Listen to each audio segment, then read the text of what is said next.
Hello, my name is Jan Weisel, and today I'm going to present to you my action research project that I did for a class at Southeast Missouri State University. The title of the project is The Effect of a Music Component on Phonics Scores. Before I begin, I'd like to share a little background of why I chose this topic. When I was in first grade, my teacher brought her guitar in and used it to teach us the phonics skills and rules that we needed to learn how to read. She also brought in a phonics puppet, a little phonics elf. She incorporated music as a tool to help us learn how to read, and her teaching technique is something that I've tried to emulate in my position as a Title I reading specialist. I found that using puppets and bringing in my guitar, that the students become engaged in their learning. And this is the reason that I chose an action research project that connected music and literacy learning at the elementary level. The phonics curriculum that I chose is Sing, Spell, Read, and Write, which is published by Pearson Learning. Sing, Spell, Read, and Write systematically and explicitly teaches phonics strategies in a 36-step curriculum that implements songs to teach phonics, including phonemic awareness, vowel sounds, and blends. It is a multi-sensory program that has activities that engages students and makes learning fun. After completing the Sing, Spell, Read, and Write program, students should be able to apply what they have learned to read nonsense words, easily read high-frequency words and passages fluently. The program, being multisensory, appealed to me because of what I've read on brain research. Music experiences are multimodal, involving auditory, visual, memory, emotion, and motor skills. Musical processing uses many areas of the brain. When I first began teaching, I was able to incorporate the phonics songs and the vowel songs from Sing, Spell, Read, and Write with kindergarten and first grade students at the school where I worked. Since then, my administrators have changed and my schedules have changed, and I'm not able to do that anymore. So I wanted to do this project in hopes of bringing back the music aspect to teach our elementary students phonics. Music is a medium to use to teach all types of information in a manner that's both active and engaging. It's fun. Music can be used to motivate and engage students in reading and other subject areas across the board. The purpose of the study is to investigate the effects of a phonics curriculum with a music component, specifically Sing, Spell, Read, and Write, on low-performing third graders' phonics scores and Lexile levels. The problem that instigated this is that a small group of third grade students at my school continue to produce low phonics scores in iReady and Pathways to Reading. For the past 4 years, they've been in classrooms that predominantly used Pathways to Reading, or PTR, curriculum, which is a program that teaches phonics systematically and explicitly through whole group and small group instruction. In PTR, students are given end practice assessments periodically and then regrouped, at which time they may be with a different instructor or implementer, but they're being taught the same way, using the same curriculum, the same procedures. There does not seem to be differentiation of instruction. For this project, the nonsense word reading scores are used to answer one of the research questions. Some of the students may have had exposure during their kindergarten and first grade years to a program called PALS, which is Peer Assisted Learning Strategies. Our school added iReady to our schedule in 2016-17 school year. And iReady is an online diagnostic measure tool that provides individualized student instruction. It provides student practice as well as growth monitoring for both reading and math.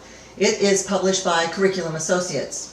The reports for iReady reading scores are broken down into subcategories: phonemic awareness, phonics, high-frequency words, vocabulary, comprehension of literature, and comprehension of informational text. For this project, I used the Phonics Scores and the Lexile levels from iReady. The project began with 7 students, but one of them did move right just prior to taking the end assessment, so all the results I have are for 6 students. The setting was a Tier 2 RTI small group instruction, and the findings show that Sing, Spell, Read, and Write is somewhat effective, but not significantly enough for me to recommend there be a school-wide investment in the program next year. However, the iReady scores for every student did show some improvement. 3 of the students showed improvement in overall placement, and they went from kindergarten to first grade, and one student's overall placement according to iReady went from a first grade to a second grade. All the students had an increase in their Lexile levels, and some students improved their nonsense word reading scores. This is enough evidence to recommend there should be some type of differentiated curriculum for phonics available for use with small groups, preferably that one incorporates a music component, which would allow students with auditory or other learning styles to participate to their maximum potential. The three research questions that I addressed are: how does using the Sing, Spell, Read, and Write program affect the scale score for phonics on iReady for low-performing third graders? Question 2, how does using the Sing, Spell, Read, and Write program affect the PTR nonsense word reading assessment of low-performing third graders? And question 3, how does using the Sing, Spell, Read, and Write program affect the Lexile level of low-performing third graders as reported on iReady? The participants of this study were a small RTI group of 7 low-performing third grade students, all having an IEP for written expression and or reading.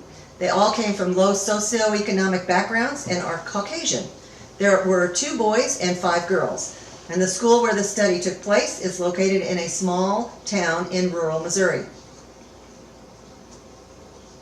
The intervention was the implementation of Sing, Spell, Read, and Write for a period of 12 weeks, meeting on an average of 4 times a week for 30 minutes each time. I was the only person who taught the Sing, Spell, Read, and Write with the group, but the students continued to work on iReady in their classrooms during the study. There was no PTR instruction during the study.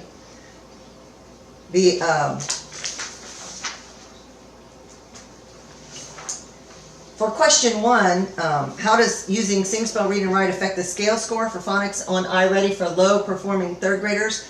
The iReady diagnostic tool was assessed and given in September of 2016, then again in December of 2016. When I started the Sing, Spell, Read, and Write curriculum, instruction was January of 2017 and continued until their final iReady diagnostic assessment given in April of 2017. The scores were compared to see if the students' scores improved, remained the same, or decreased. The PTR nonsense word reading scores from the end of the student's second grade to the end of the student's third grade was used to answer the second question, and that would be from May 16, 2016 to April of 2017. This answered research question 2, how does using Sing, Spell, Read, and Write program affect the PTR nonsense word reading assessment of low-performing third graders? The Lexile level from the iReady diagnostic, which was taken from the beginning of their third grade year and again at the end of their third grade year, those scores were compared to see if there was an increase, no change, or a decrease, and this answers question 3, which was how does using Sing, Spell, Read, and Write affect the Lexile level of low-performing third graders?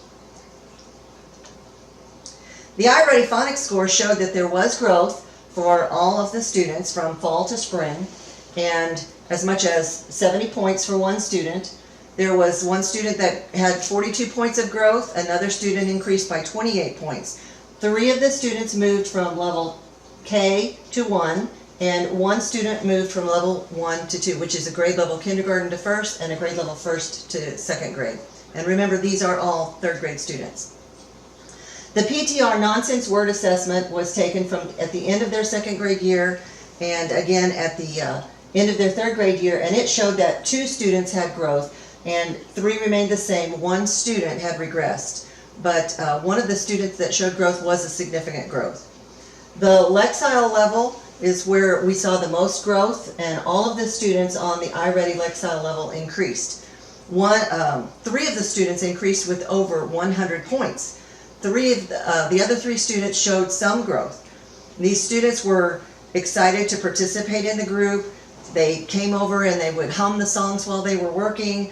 They requested to go back and sing the songs that they had learned at the beginning of the program, and they really appeared to enjoy the program and learning. They stayed on task, and I felt like they remained engaged during the whole process.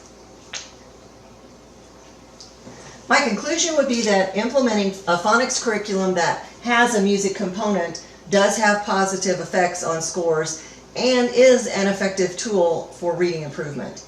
This study did have some limitations, which include there being only a small number of students, and it was done over a short frame of time, which actually was not a long enough time for the students to complete the entire PTR program, or Sing, Spell, Read, and Write program, which is a 36-step program.